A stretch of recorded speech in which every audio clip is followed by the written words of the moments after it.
Good morning, everyone, and welcome to the ATMS Annual Union Budget Webinar.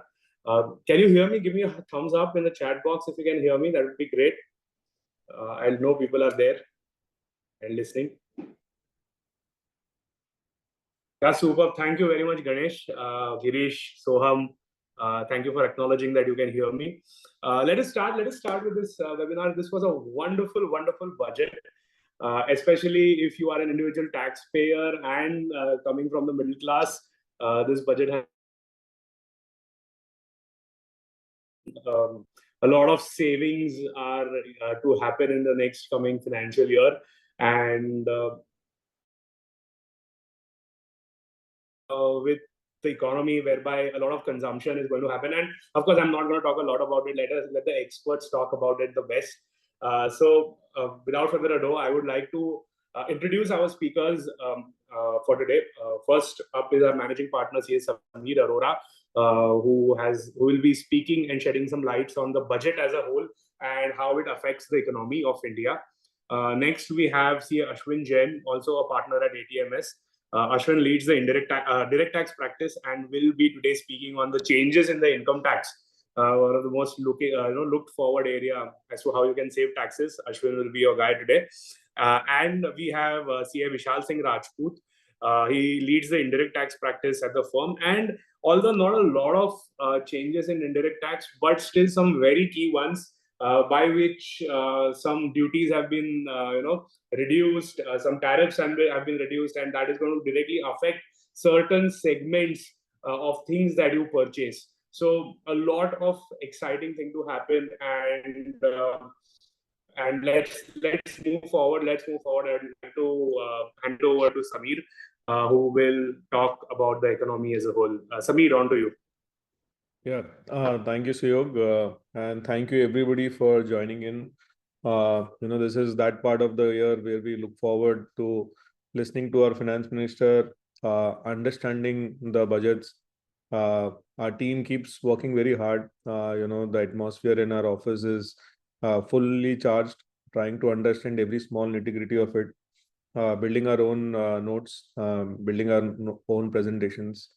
And also we have a yearly publication which generally comes out with the budget, and it will be out today or tomorrow, and it will reach you. In case it doesn't reach you, please let any of us in the team know, and we'll be happy to share that publication with you. So this this year we had a great budget. I think it was one of the shortest budget given by our finance minister Nirmala Sitharaman, but equally very it was very positive.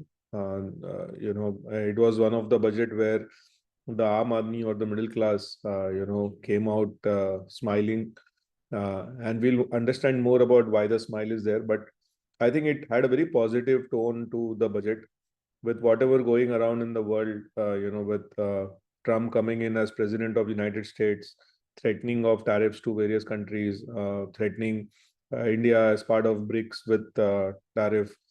It was very important that the budget that came out did two things. One is it boosted the consumption for the economy as a whole. And second is it strengthened our industry to compete globally. So I think both of these themes were well taken care by the finance minister. So she, pointed out that there were four pillars to the budget. One was agriculture, one was MSME. MSME is very close to our heart because all of our clients, or most of our clients, belong to this sector. And they know that 45% of exports of the country happen through MSMEs. And unless MSMEs are strengthened, growing the economy is going to be difficult. So there has been a direct thrust on the MSME, where they have changed the definition of MSME to make it, even larger companies come in the definition of MSMEs. They have been, increased that size by 2 to 2.5 times. So bigger companies will also now fall in the definition of MSMEs. And they also, brings in a lot of, challenges for business owners as well, because the definition changes. And last year, everybody has been struggling with the provisions of Section 43B, where payments to MSMEs have to be done on time, or your expense or your purchase or expense gets disallowed. Last time, I'm sure all of you all, did that effort to bring in as much data as possible of your client and ensure that either they were not MSMEs, or if they were MSMEs, they were paid on time. This definition just expands that scope. So while on one side, as a MSME, it's very heartening to understand that the government has focus on MSME businesses, but second, on the as a business owner, you'll have to be more careful about ensuring that the payments to MSMEs are on time, which in essence is very good, because cash flow is the biggest constraint for MSME, and if those cash flows get improved because of these provisions, it's a good step for the future. The third theme was investment. Government is trying to create a atmosphere which is very conducive for investments into India. There is also news that FEMA regulations are going to be liberalized to ensure that it becomes very easy to invest into India. And the fourth is definitely export. If India has to grow, India has to be competitive uh, in terms of quality, in terms of pricing in the export market, because that alone will bring in a lot of foreign exchange which is needed for the investment that the government plans to do in building this economy. And we already see a lot of infrastructure projects going on. So this is broadly the theme.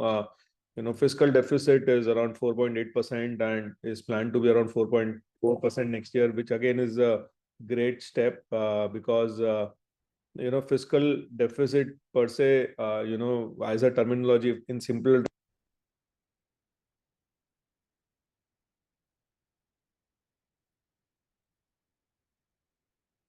Samir sir, we are not audible. We are not able to hear you. Sameer sir का आवाज नहीं आ रहा है. Samir sir, we are not able to hear you. Could you please check your internet connection?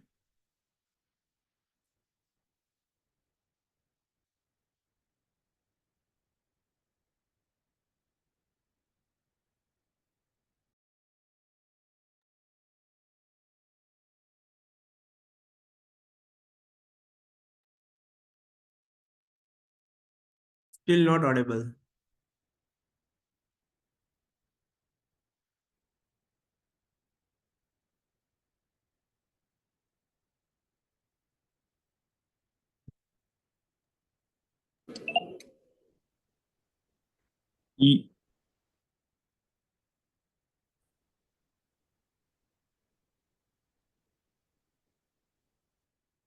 No.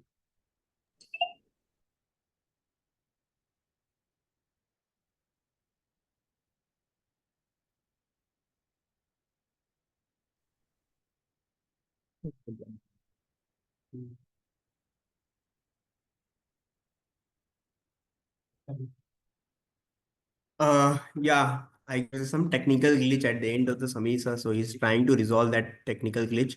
So can one just confirm that whether am I audible? Yes, Ashwin, you are audible.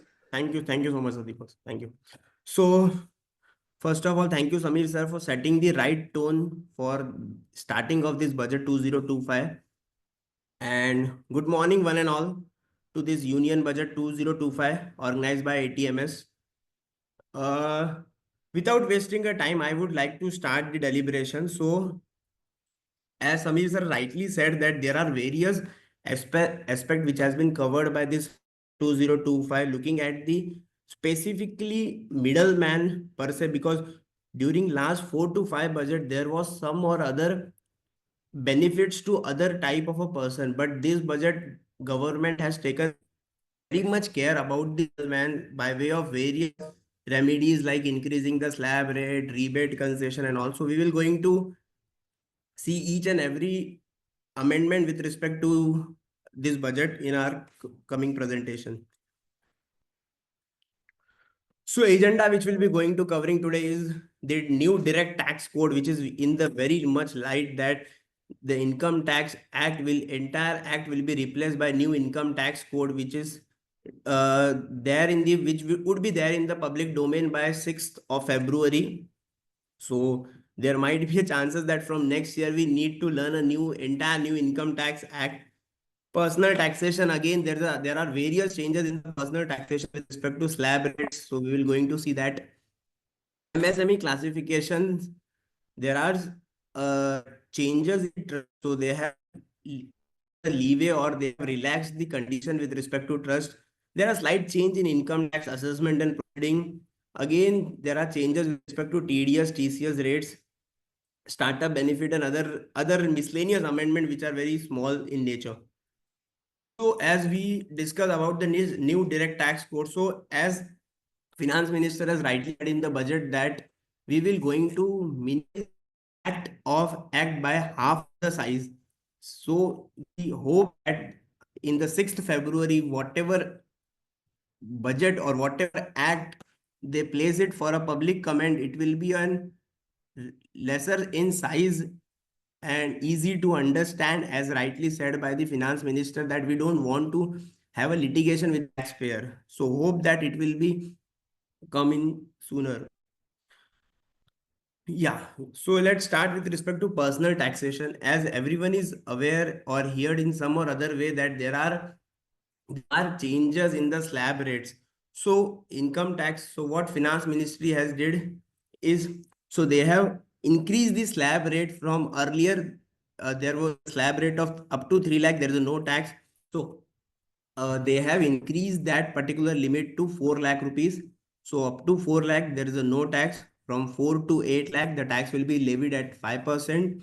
From 8 to 12 lakh, tax will be levied at 10%. Then again, so every summation of 4 lakh rate is increased by 5%. So 4 to 8, 5, 8 to 12, 10%, 12 to 16, 15, then again 16 to 20, 20, 20 to 24, 25, and above 24, it is 30%. So if we compare the tax rate in the new regime, I am not talking about old regime where we used to get a benefit of Chapter 6A deduction, it mediclaim, trust donation and everything. So we are now focusing on the new regime only.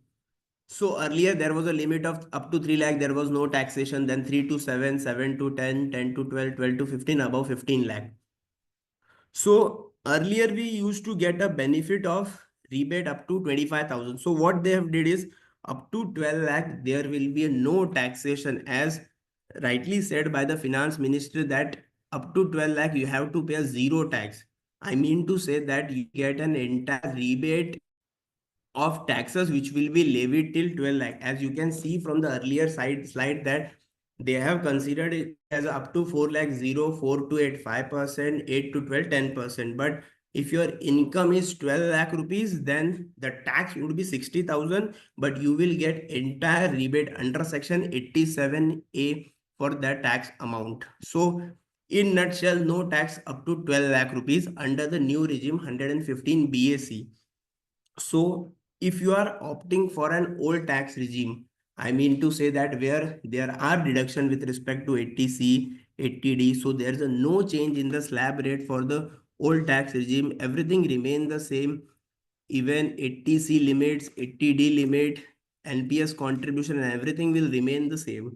The one very important amendment they have done in this finance budget 2025 is with respect to rebate. Now I have given example in my coming slide, but I would like to deliberate my 2 minutes over here. So earlier there was an ambiguity with respect to rebate. I mean to say that if you are having an income below the maximum amount chargeable to tax, say for example, if you are having an income of 10 lakh rupees, I am considering that 12 lakh rupees limit of this budget for this financial year. So for example, if you are having a income of rupees 10 lakh and you are having a capital gain of rupees 2 lakh rupees. So earlier what used to happen is you can utilize the limit of rupees 2 lakh against capital gain and claim a rebate and pay tax on the balance amount only. So there was, you might aware that in the last financial year, department has all of a sudden up to 5th July, their income tax department is having the rebate for capital gain. I mean to say that for unutilized limit, they were giving a rebate deduction at the time of calculating the tax. But all of a sudden after 5th July, their utilities stop giving the rebate with respect to capital gain. I mean to say short-term, long-term capital gain on share market, mutual fund. So there were hues and crews in the department. Lot of SSEs has filed appeal before the CIT appeal.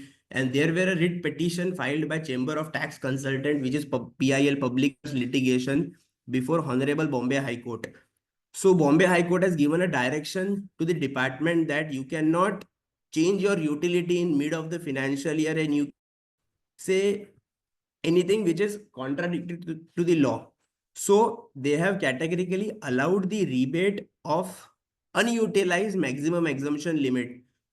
So based on the Bombay High Court ruling, they have changed the section itself only. So from this financial year, they have clearly told that कि अगर आपका कोई unutilized limit होगा तो you cannot certainly take a benefit of that particular limit with respect to your short-term and long-term capital gain. So straight away, if you are having a short-term capital gain 20% or long-term capital gain, you have to pay tax at a rate of 12.5%. So I have covered this. I have covered an example in my coming slides. So say for example, if an individual who has opted for paying tax under section 115 BAC and has a total income of rupees 20 lakh. So we need to calculate in this slide. Basically, the primary intention is to see that what are the benefit given by changing the slab rates in the new tax regime. So if a person having an income of 20 lakh rupees under earlier new regime, so he end up paying taxes of rupees 3,01,600 under the existing rates, and under the new proposed rate, if a person is having an income of 20 lakh rupees, then end of the day he end up paying taxes at of 2,08,000 including surcharge and cess. Net there is a saving of 93,600 by changing the slab rate. This is a most welcome move and much appreciated by the middleman, more particularly by a salaried class of a person, जहाँ पे their major portion of the taxes is deducted by via TDS and all. So this is a welcome changes by the government. So in this particular, by exercising the tax under new regime, if a person is having an income of 20 lakh rupees, he end up saving a tax of 93,600. So this is just an illustration purpose. So we have a couple of illustration. Say for example, Mr. A is an employee of ABC Limited and his pay is 12 lakh rupees and he has a passive income of 1 lakh rupees from dividend. So how tax will be computed in the marginal rebate, if any? So here one we need to very much careful about one aspect, that if your income is slightly about 12 lakh rupees, so let's see the example. I am having a salary income of 12 lakh rupees, and as we are aware that from a salary income we are getting a deduction of 75,000, so my net salary income will be 11,25,000 and my dividend income is 1 lakh rupees, so my gross total income is 12,25,000 rupees. So if you calculate the tax on this 12,25,000, the tax comes to 63,750. So they have given a marginal rebate kind of a thing, which says that, say for example, if your income is increasing slightly, I mean to say that in our example, my income is increasing by 25,000 only, whereas my tax is increased to 63,000. So if I am having an income of 12 lakh rupees, then I end up paying zero taxes. But if I have the income of 12,25,000, that is increasing income by 25,000, there's an entire tax of 63,750. So what they have categorically told that we cannot take much taxes, we will not take a tax on the entire income, we will give you a rebate. So जितना आपका 12 lakh से ऊपर income होगा उतने के ऊपर ही you have to pay the taxes. So in this example, my income is increased by 25,000 only. So 63,750 I have to pay 25,000 tax. So differential amount I will get it as a rebate under section 87A. So at the end of the day, I have to pay a tax of rupees 25,000 and 38,750 will be a rebate in terms of payment of a taxes. So accordingly, this will work. So I have given the formula in my further slides. So again, there's one example with respect to capital gain, as we have rightly discussed in our earlier slide that they have categorically told that they will not give you a rebate of maximum exemption which is not utilized. So in this example, if a person is having a salary income of rupees 11 lakh, so in said he will get a deduction of 75,000. So my net taxable income would be 10 lakh 25,000, and he is having a short term capital gain of rupees 1 lakh. So in this case, my net total income would be 11 lakh 25,000. So in this scenario, what one needs to take care that he, on short term capital gain, see, as we learned earlier that up to 12 lakh there is no tax. So it is not like that with respect to capital gain. So in this particular scenario, we need to calculate tax from a twofold aspect. One is tax on my income level 1, that is my salary income, kitna tax aayega on this 10,25,000. And then tax on income 2, that is on my capital gain. You will ask कि यार अभी तो आपने बोला 12 लाख तक तो कोई tax ही नहीं है, बट अगेन द 12 लाख तक there is no tax with respect to income apart from an income which is chargeable at a special rate. So you don't have to pay the tax on your salary income, which is 42,500, but you have to pay a tax on your short term capital gain, which is taxed at a rate of 20%. So whatever tax is there on your other income component, I mean to say that apart from your capital gain income, you will certainly get a rebate under section 87A, but you have to pay the tax on your short-term capital gain component, which is 1 lakh rupees.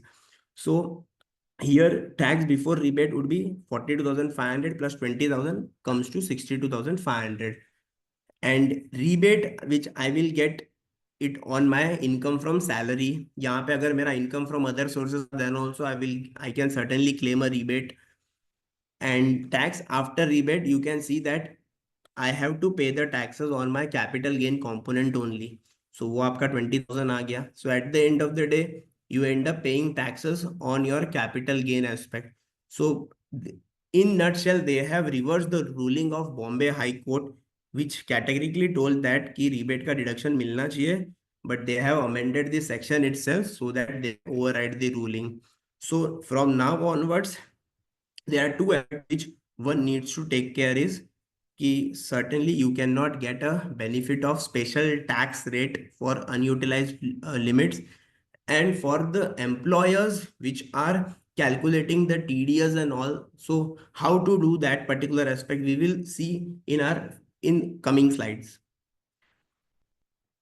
Again, a shorter example with respect to a marginal relief is, say for example, if your income is 12 lakh 25,000, then excess amount of 25,000 will apply for marginal relief. I have just given smaller example to understand how it will work.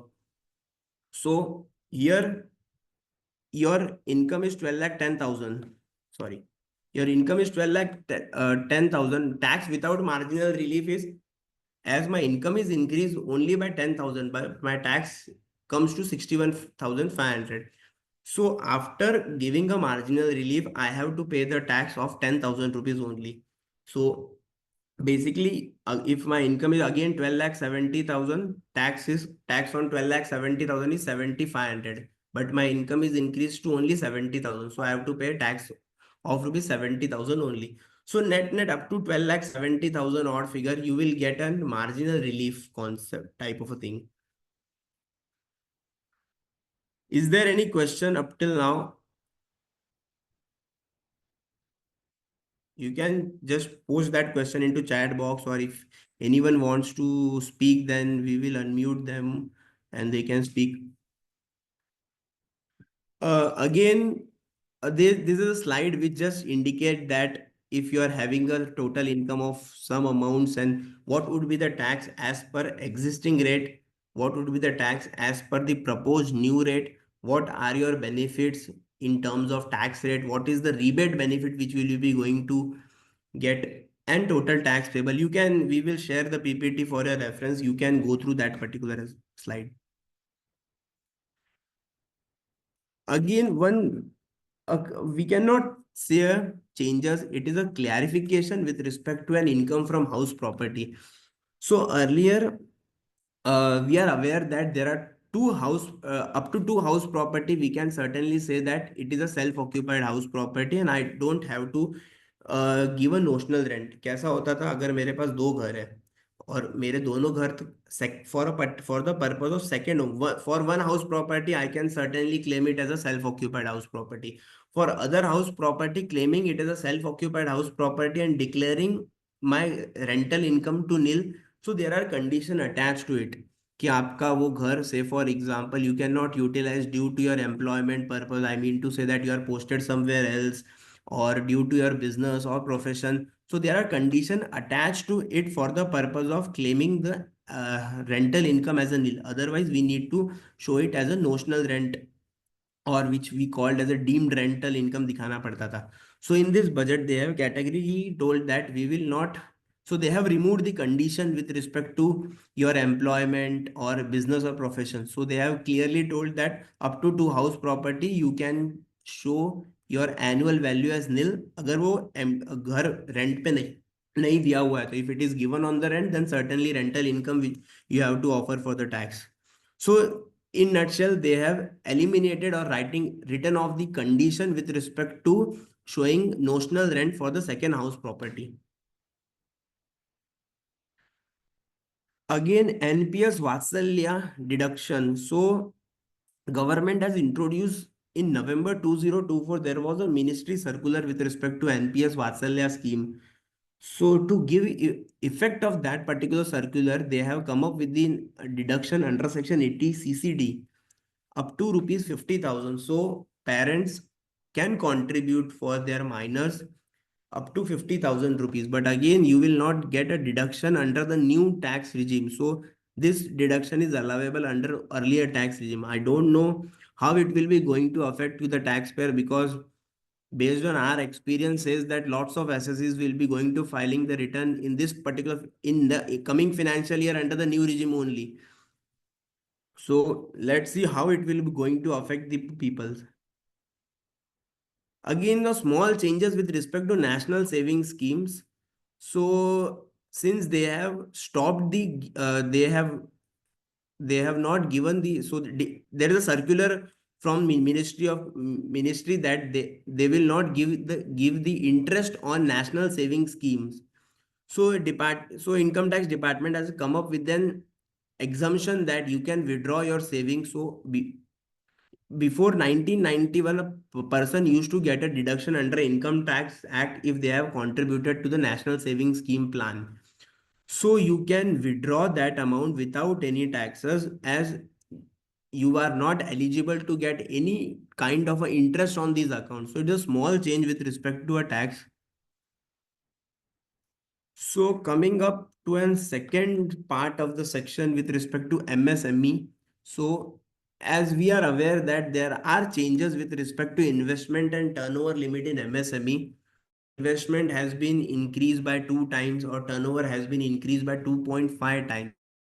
In the opening remarks, Amir sir has categorically told that lots of MSME, they are trying to cover lot of people under MSME Act so that they can uh, utilize the benefit which is given to MSME, or they can get a timely payment. Otherwise, they will certainly get a disallowances under section 43BH, which everyone is aware that there is a difficult process at the time of audit. You need to give working to an auditor to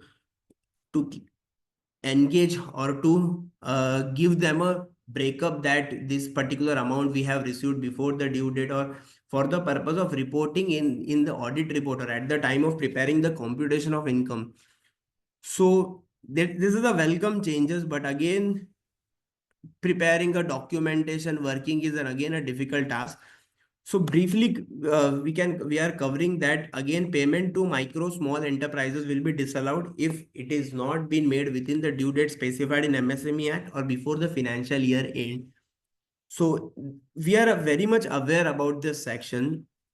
So the changes which they have made is again, we need to make a payment within the time frame as specified in the MSME Act or before the end of the financial year. This is what section 43BH says. So we are hoping some or other leeway in this section, but they have not given any leeway. So with respect to investment, so we have seen that they have increased the investment to 2.5 times and turnover to twice. So an investment of 1 comes to 2.5, and again turnover of 5. So in nutshell, they are trying to cover more and more people under micro and small entities.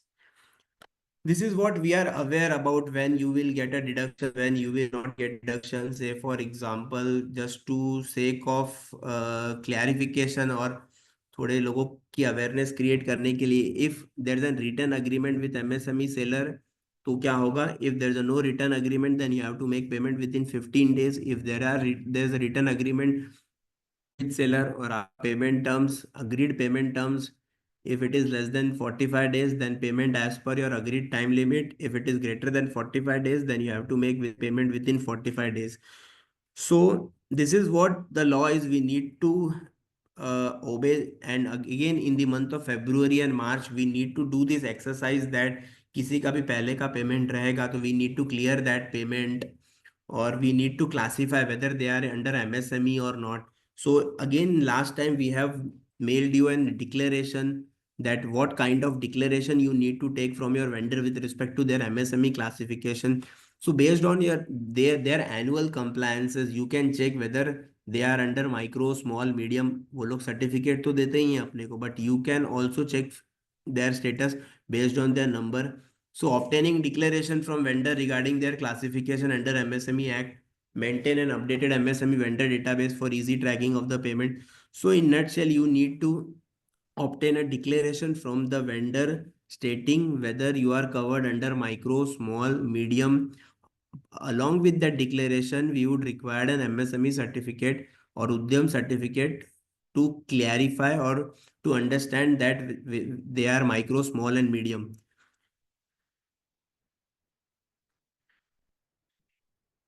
Again, a welcome change with respect to a trust. So, to briefly summarize, from last 10 years, the government is year by year, they are making a trust taxation very complex. So this is the first year after 2015 they have given a relaxation, some way of relaxation to a smaller trust in terms of their registration. So we are aware that for a trust, earlier there was a perpetual registration. I mean to say that if we get a 12A or 80G benefit for once, then it would be continue for the lifetime of that particular trust. So before 2 to 3 years, they have removed that particular condition, and they have told that after every 5 years, you have to go to the income tax department, prove income tax department about your activity, and get your 12A 80G renewal. So again, it would be very difficult for smaller trusts to comply in every 5 years. So they have increased the limit of 5 years to 10 years for all the small trusts.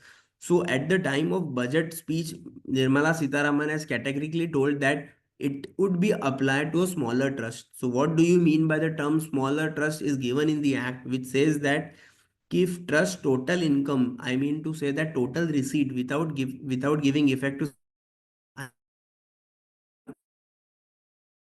donation does not exceed 5 crores during each of the 2 previous year preceding the previous year in which application is made. मतलब आपका gross receipts, if it is less than 5 crore rupees in each of the 2 previous year, then you will be termed as a smaller trust, and you are allowed to get your renewal of trust registration from 10 years. So earlier 5 साल का limit is been increased to 10 years. So this is a welcome changes for a small trust.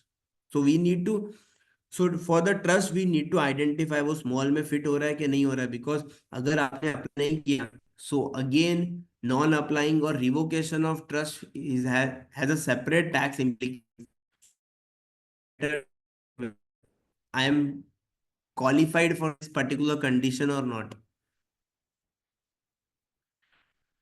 With respect to income tax assessment proceeding, there is a very small changes with respect to assessment. So they have increased the time limit, or they have rationalized the time limit for passing the penalty. Happening if my assessment has been passed with some addition, penalty has been levied by the income tax department. So earlier there was an वो लोग अपने हिसाब से penalty का order pass करते थे, but in this budget they have given a time limit of 6 months needed. Say for example, now assessment for financial assessment year 23-24 is going on. So if there are any addition in this assessment, then they have to pass a penalty order within 6 months from end of the quarter. सो इसके पहले के जो assessment हो चुके हैं उसमें अभी तक उनका पेनल्टी का ऑर्डर नहीं आया, even though we have filed a reply. So to avoid this backlog they have given a time limit that you have, it is for the department to comply this particular time limit. So for us we need to take care that we should file our penalty reply within the before these stipulated timelines so that any adverse order cannot be passed against us. Again, much welcome changes, very much welcome change by the income tax, by the finance ministry with respect to filing of updated return. So again, this concept was there in the statute from last 2 to 3 years. So earlier there was a limit of 2 years that you cannot update, you can update your income tax return, or say for example, if anyone has not filed their income tax return or missed filing the return of income, then they can file return via updated return. So there was a condition that you have to pay some percentage extra tax. So that limit have increased from 2 years to 4 years. Now you can file your updated return for last 4 financial year, provided that is if the delay is up to 12 months, then you have to pay 25% extra, 25% of aggregate tax and interest. I mean to say that 25% extra tax, 12 to 24, 50% of extra tax, 30% of extra tax, and 36 to 48 months, 70% of extra tax. So there is a catch in this particular section that now nowadays for income tax department reopening time limit is 3 years. Notice आ गया within three years and you are aware that ये तो issue मेरे against में ही आने वाला है, then you cannot this updated return and file updated return to drop that particular proceeding. So it's clearly told that this particular scheme is not applicable to the person who has received the notice under section 148. So किसी ने return file करना miss कर दिया और they have claimed a deduction which is not admissible, so they can certainly take a benefit of this section. Again, with respect to updated return, nowadays lots of SSEs are getting messages or email with respect to political donation. They have claimed a deduction for political donation and charitable trust, and also department is giving a message to them that you can verify whether the deduction is genuine or not, and if it is not genuine you can update the return. So department has lots of data with respect to political donation, or they have done a search on various political party which are only issuing the donation and all. So it is a welcome move for that assessee to check whether there are any deduction which they have claimed in their income tax return, which can come under the scrutiny of income tax department. So it is advisable that they can take a benefit of this updated return concept, because the penalty, if the department has made a addition, then penalty is 200% of the tax amount apart from the basic tax. So it's a welcome change. You can check your return of income, and again, whether you have taken any deduction and file an updated return, then you can come up to us and we can guide you on that. Penalty proceeding. Again, there's a change in penalty proceeding with respect to penalty. There was a, say for example, if you got an assessment order and there is a penalty for underreporting, then SSC used to get a time limit of 1 from end of the month in which assessment order is passed. मतलब ऐसा होता था, there is a penalty of underreporting, misreporting. Underreporting किया है तो you can pay the taxes, apply for immunity and you will get an immunity. For misreporting there is a no penalty, there is a no immunity. So जो मैंने पहले कहा कि political donation और कोई भी आपने फॉल्स डिडक्शन लिए हैं, even 80C 80D 80E, lot of SSCs are claiming a deduction under section 80E as well, 80CCD. तो कोई भी तरह का आपने false deduction लिया है, it will come under misreporting and penalty will be 200% of the tax amount. आप बोलोगे कि मैं टैक्स भर देता हूँ, पेनल्टी मुझे माफ कर दो, then it is not possible in that particular case. So for an under reporting aspect, so earlier there was a time limit of 1 month which they have increased it to a 3 months. अगर किसी ने there might be a practical difficulty that कि under reporting का penalty तो लगा दिया है but उनको टैक्स भरने के लिए पैसे नहीं होते थे. So they have given a time कि आप इम्यूनिटी अप्लाई कर दो within 3 months from end of the month in which assessment order is received. So it's again a welcome change and tax friendly changes to avoid the litigation. Again, there's a changes in TDS and TCS rates. So one changes is with respect to non-filer of return of income. As we are aware that ki lots of clients or lot of vendor are they either they are unstructured or not filing the return of income. Mainly we are facing these issues with respect to a contract or labor charges wherever client pays labor charges to the person. So they are from an unorganized sector, so they are not aware about the filing return and all those things. So in Finance Act 2021, they have given a condition that if a counterparty or if your vendor is not filing the return of income for a last financial year, then you have to deduct the TDS at a higher rate. Otherwise, बहुत सारे लोगों को they might have got a notice of higher rates of TDS deduction. So they have done away with the condition that if they have not filed the return of income and all counterparty, then there is no requirement to deduct a TDS at a higher rate. But be careful that they have not given a relaxation for invalid pen. So at the time of making a payment, there should be a system in place to verify whether the pen is valid or invalid pen. So if it is a valid pen, then normal TDS rate would be applicable. If it is an invalid pen, then it is advisable to ask your vendor to validate his pen. Then only you can take the invoice, take the payment, because it is the responsibility of the deductor or the person who is making the payment to them. Because system will automatically generate a demand if their pen is invalid. So it is advisable to check before making a payment that whether it is valid or not. Again, they have made changes with respect to threshold limits. So there are interest on security. Earlier there was a no, but they have introduced 10,000 rupees more or less. जो काम का है अपने लिए, it is with respect to interest on saving, interest on FDs or interest on unsecured loan which we are paying to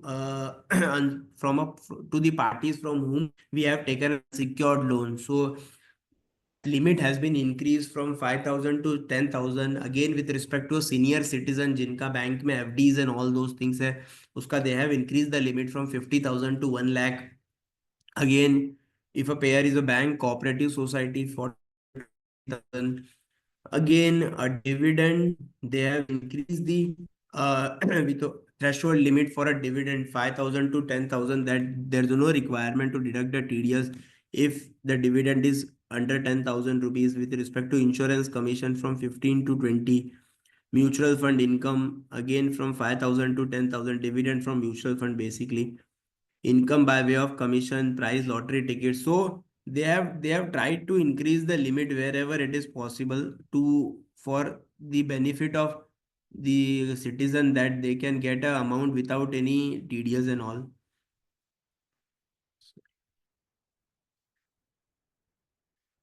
Again, fees for professional services. It is a major changes that earlier there was a threshold of 30,000. So new threshold is 50,000. So above 50,000. So अगर आपका professional fees का bill 50,000 के ऊपर है, then we have to deduct a TDS. Earlier the limit was 30,000. With respect to commission or brokerage, from 1st October, you are aware that rate has been reduced from 5% to 2%. So this budget has revised the threshold limit from 15,000 to 20,000.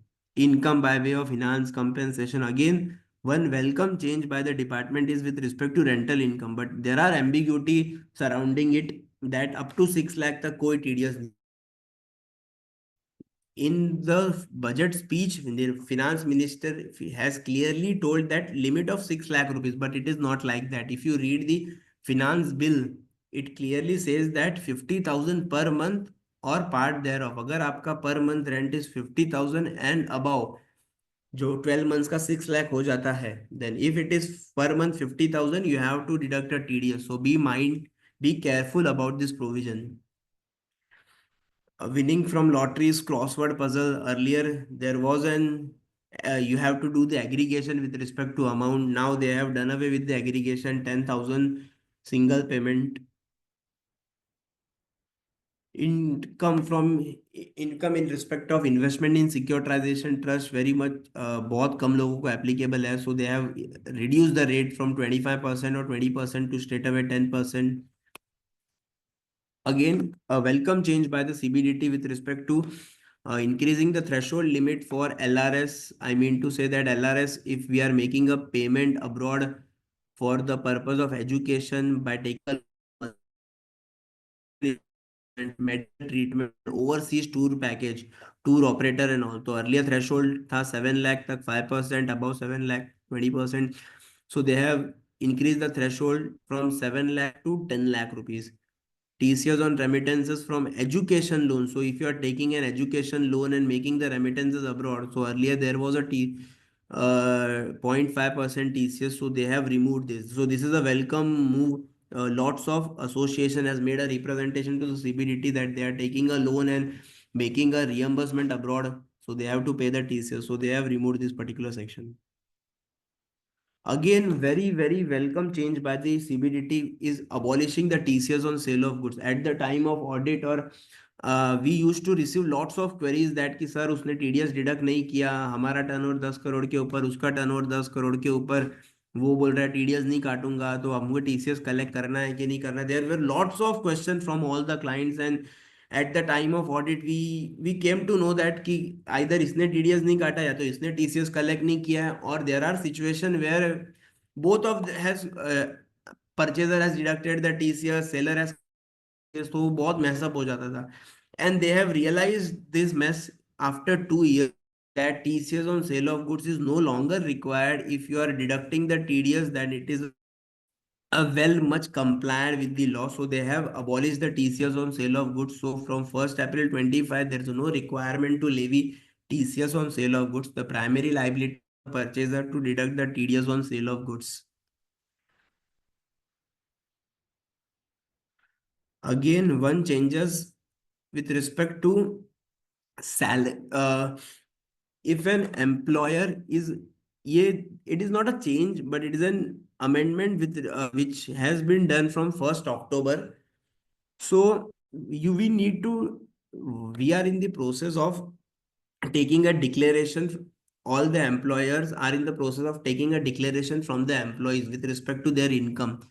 So what they have did is, okay, if any other income apart from salary income, then form 12BAA में you need to take a declaration from the employee, और उसमें employee has to give an particulars of income that I have income from other sources. I have a capital gain in which we need to calculate the rebate we need to calculate the rebate. And also if you are having if your employee is having an income and TDS is deducted from various sources, as lots of SSs are traveling, उनका TCS वगैरह collect हो जाता था. So they are not getting a benefit over here that employer can take a benefit of TCS and they can adjust it in against the salary. So they have made it compulsory that we need to take a declaration from the employees with respect to their other income, compute their TDS on income, and we need to take care TDS or TCS deducted on any other income like TCS on tour operator or any other. If you have made of remittances abroad under LRS, then we can certainly take a benefit of that TCS, and accordingly employer needs to compute the TDS. So we need to procure this type of a declaration. If department comes up for a TDS assessment, then certainly department can ask these forms from the employers. And apart from the forms, you need to be very much careful with respect to a calculation. Now looking at the rebate calculation will be a more complex, so we need to calculate correctly, because at the end of the day it is the liability of the employers which needs to be discharged. Again, startup benefit, welcome change by the department, that they have earlier told that companies which are incorporated from 1st April 2016 to before 1st April 25, we will give you a 100% tax exemption for 3 consecutive assessment year.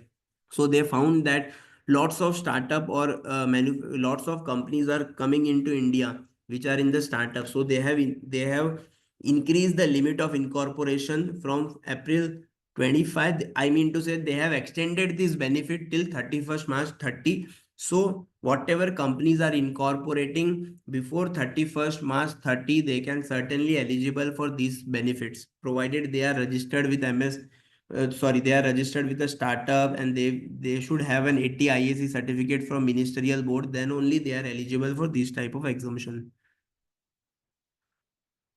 Other amendments, there are significant changes, small changes with respect to significant economic presence. So lots of non-residents are just, they are in India for the purpose of importing the goods and selling the goods abroad.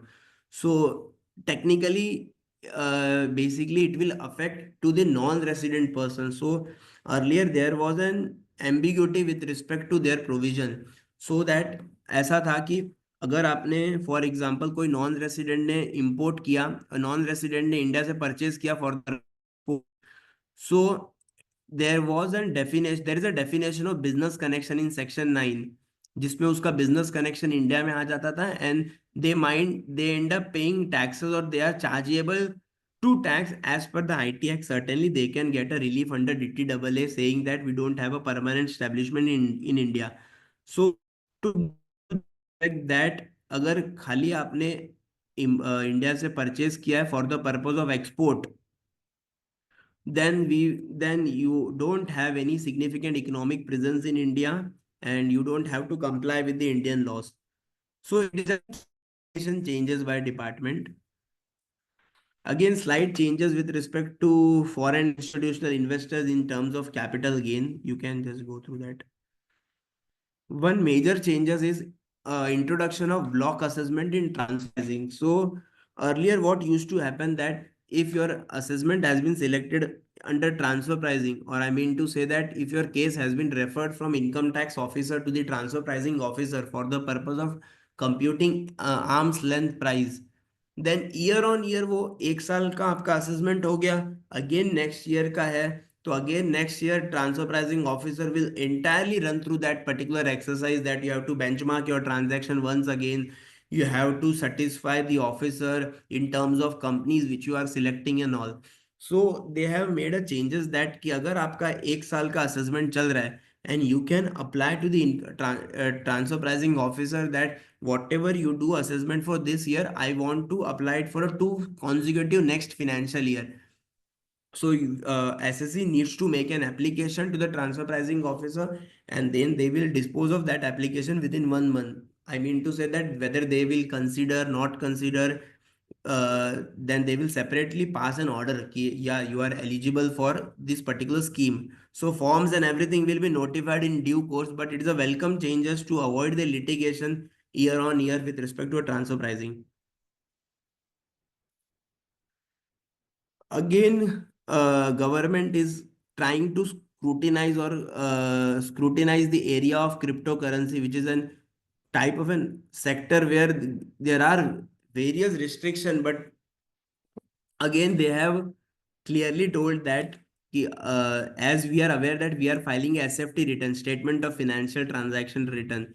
So this particular transaction will also covered in SFT. I mean to say that whatever institution or entity doing an transaction in cryptocurrency, they are liable for reporting this to the government. So gone are those days जिसमें ये सारी चीजें government को report नहीं होती थी. Nowadays it is the responsibility of an entity to report it to the government that this particular person has dealt in the cryptocurrency, and there might be a high chances that department will scrutinize the cases wherever they got an information for high transaction.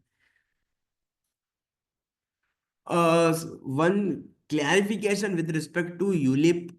So if there is a condition in section 1010D, अगर आपका premium 2.5 lakh के नीचे है, and so then there is no taxation. And also, if an ULIP does not meet the condition of section 1010D and your annual premium is exceeding 2.5 lakh rupees, then maturity proceed from ULIP will be treated as a capital gain, and the tax on that capital gain will be in the same page as like equity oriented fund long term 12.5%. So it's an just a clarification with respect to an ULIP. So this is what I want to deliberate from a tax point of view. Now I would request Vishal to take it from a GST point of view. And so if you have any question, then we can certainly take at the end of the session, or you can just post your question into the chat box. I am just handing over to Vishal.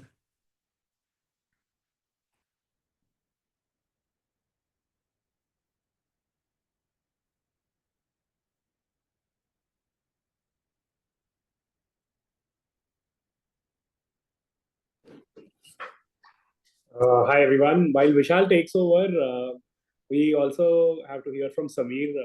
We were just about to do that. Samir, can you take over?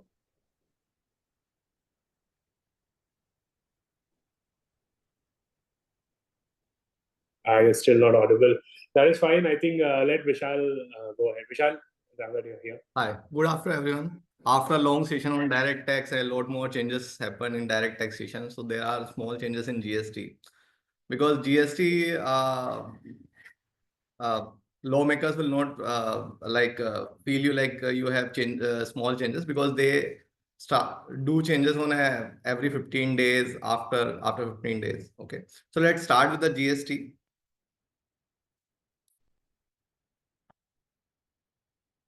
The one of the most draconian changes happen in the GST is the credit note adjustment. Let me tell you about it. For example, if you have let us understand with an example. For example, if you have issued an invoice to the your customer and later on you realize that there was some mistakes and now you wanted to issue a credit note. In e-invoicing, without credit note, you cannot cancel the invoice, which is uploaded on the GST portal. So you have to issue a credit note. Parallelly, IMS system has been introduced, which we have discussed in my last seminar on 15th January. That IMS is a kind of where a customer has to accept the invoice as well as the credit note. But for example, if the customer fails to accept the invoice and filed his GSTR 3B, which means he has deemed accepted the invoice. But at the time of when you issued the credit note, and if he is rejected that credit note, that liability will get added to your sales liability. So what happens? Your customer has accepted the invoice, but they have rejected the credit note. And now if you want to issue another invoice, then you will have to pay double taxation. So department had restricted this. The supplier can reduce his liability only if your recipient will reverse the input tax credit. So it will be difficult to issue a credit note unless it is supported by your customer.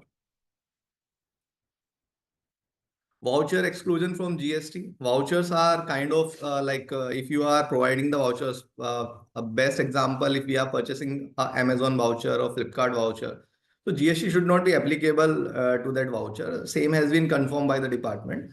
GST will not be applicable to the voucher if it is a transaction in money or you can exchange it with any goods. So supply is not determined while purchasing the voucher. So GST should not be applicable on the voucher. Track and trace mechanism. So this particular, there is an introduction of section 148A as well as 122B. So 148 says that they will specify some goods, specifically tobacco and all products, and specify some class of persons, registered person, who has to uniquely identify UIM. They have to someone is marking the MRPs and the batch number. Similarly, they have to place the UIM number. It is just for tracing the material where it has been gone. Okay. So it is a new section introduced, but they yet to be defined ki which class of goods to be covered under this and which class of persons to be covered under this. Let's wait for the next notification under which they will classify the person as well as the goods. Similarly, if you 122B talks about the penalty. If you fail to comply with this section 148A, then you are liable of 10% of the tax or 1 lakh, whichever is the higher. So the tax penalty is higher side. So we have to take care once the notification out by the department. Return filing. With regards to the return filing, they are restricting your GSTR 3B by introducing IMS as well as GSTR 2B. So they have already mandated GSTR 2B. Now they have mandated IMS, similarly, which we have talked earlier. If somebody has uploaded the credit note and you have rejected that credit note, then you have to recompute your GSTR 2B before filing the GSTR 3B. Okay. So these are the changes. So they are implementing into the act so that there will be no ambiguity in the court of law that this is some kind of rule which you cannot replace by the act. So they are introducing itself in the act. So we have already pointed out that now IMS, invoice management system, is just voluntarily. But since they have introduced into the act, it will be compulsory anyhow in next 1 or 2 months. So be ready with this IMS system. As well as they are restricting GSTR 3B. Sometimes taxpayer doesn't have the fund, so they used to file the GSTR 3 with the lesser tax liability, and in the subsequent month they pay the differential amount. But now they are restricting the GSTR 3B as well. Whatever the liability we have declared in GSTR 1, we cannot alter in GSTR 3B. Similarly, if you have issued the credit note, if you have uploaded the credit note in your GSTR 1 and the same has been rejected by the recipient, then that will automatically add it to your GSTR 3B and you have to pay the tax liability. So in between there is a return GSTR 1A. So we have to follow the GSTR 1A method as well. We can exclude that credit note from the portal, and then later on, once we have a conclusion with our supplier, then we can upload it again. So this good and simple tax will be more complicated. Let's see with the indirect tax what they will do.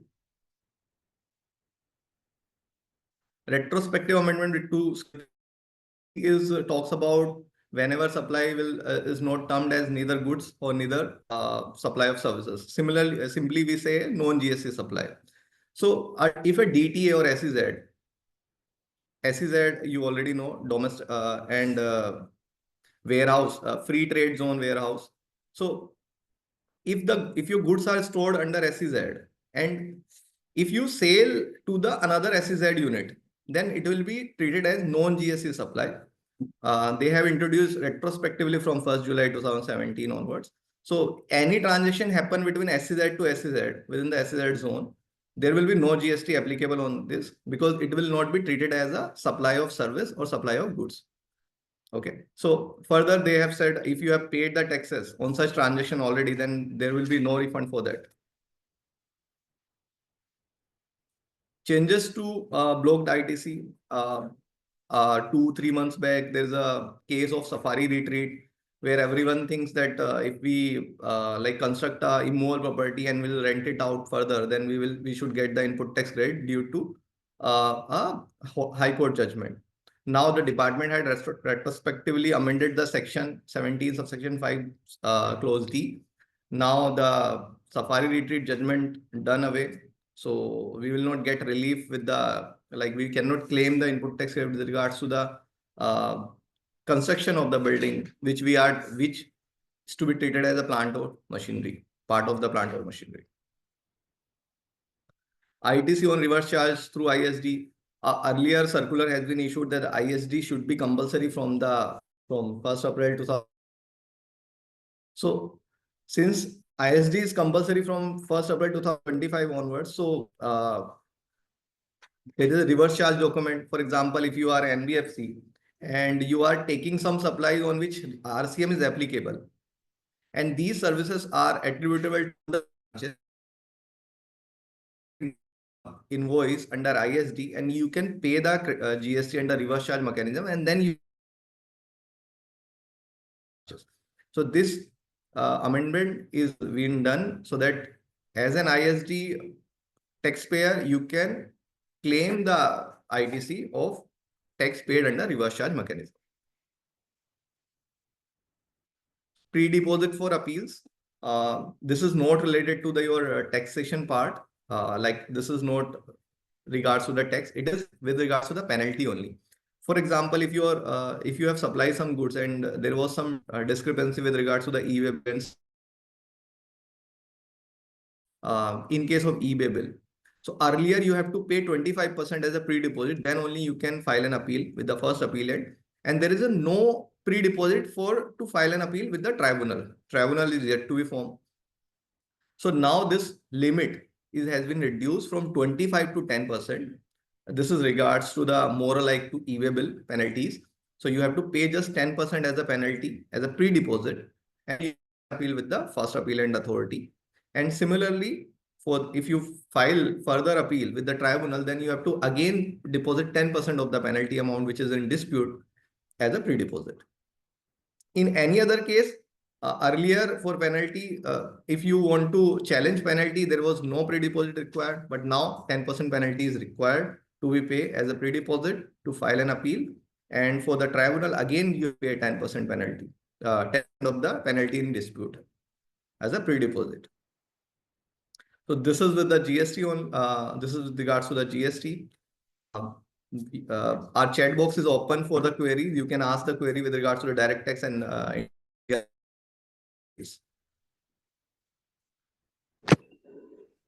Yeah, hi. So you can ask your queries in the chat box. You can also, if you want, ask to be unmuted. And if you have any queries, we can address them right here.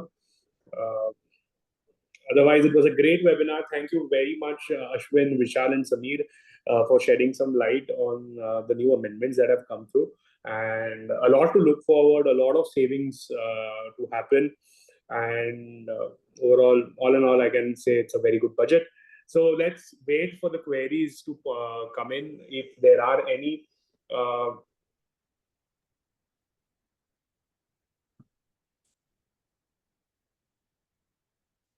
then raise your hands. So Vishal, there's a query already from Tandrima Mukherjee on how to accept. With regards to the how to accept the credit note, you should accept first debit note from your supplier that the services has been, they want to make before issuing the credit note, we should accept a debit note from the our customer, and then only we should file a credit note.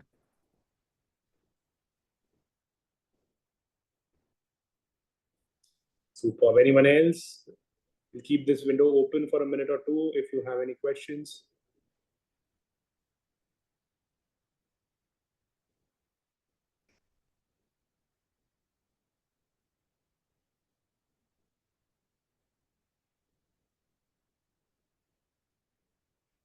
I think we can close it. Oh, there's one more. Everyone can reach out to us. Okay. So anyone who wants, they're not comfortable asking questions on this public forum, you can always reach out to us. In fact, what I'll do is I can, I'm sure many of you have our contact numbers. You can reach out to us there. But in case you don't, I am just putting a email ID in the chat box. You can email your query, or maybe you can also book an appointment using that email ID. So we'll be happy to respond on that. Thank you, everyone. It was a great webinar. Thank you for attending. That's all. Have a nice day, everyone. Bye. Bye. Thank you.